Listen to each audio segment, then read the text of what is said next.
Senator Sandell. Would it be possible if we could go back to the unemployment slide at the beginning? Yeah. While we're doing that, I have to start and talk about what is, I think, an uncomfortable topic for a lot of people in this room, but it's about ethics. What? Ethics. It was reported by the Boston Globe about a month ago that this particular contract to develop our economic development plan was receiving private funding. As a state senator, if I took hundreds of thousands of dollars in private money, especially from interested parties, to develop policy, it would be illegal. Now, because policymaking has been privatized here, the code of ethics does not apply. But I submit that the same principle does. One of the things that was reported that there's a New York foundation that pushes certain corporate policies that had committed $100,000.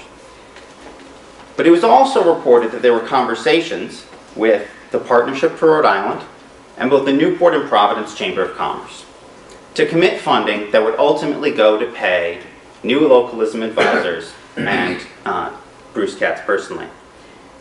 And when people are paying your salary, it affects the decisions that you make around policy. And I think that the ethics principles that guide not taking money from corporate interests, and the Chamber of Commerce and the Partnership for Rhode Island are the most powerful corporate lobbying groups in this state, not taking money from corporate interests it's really important. Because this economic plan matters. The economic policies we put in place matter. And corporate interests have an interest. And the reason I wanted to go back to that slide is you can see the results. Because before we implemented these corporate policies, our unemployment rate was plummeting relative to the national average. And once we implement these policies, once they start to bite, they're implemented largely at the beginning of 2015, we see it stall. And that means people in my district suffering because of the economic damage. And all throughout this conversation, we have focused primarily on one subject. We focused all on microeconomics.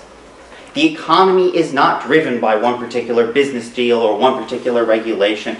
That's what business leaders, what a lot of the people in this room see. The economy is driven by the real economy, though.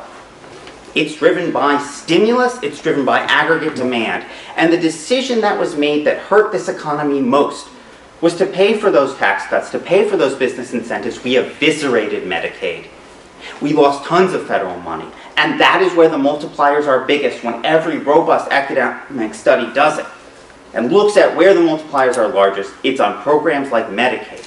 And when we slash those funds, we eviscerated our state's economy. And yes, it hurt business too.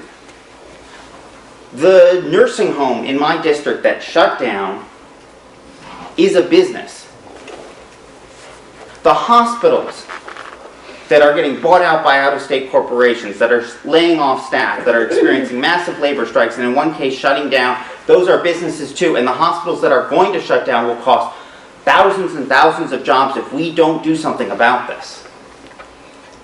Investments in Medicaid are crucial. And when we cut them, when we eviscerate the aggregate demand in our economy, the effects ripple. And we see things like that.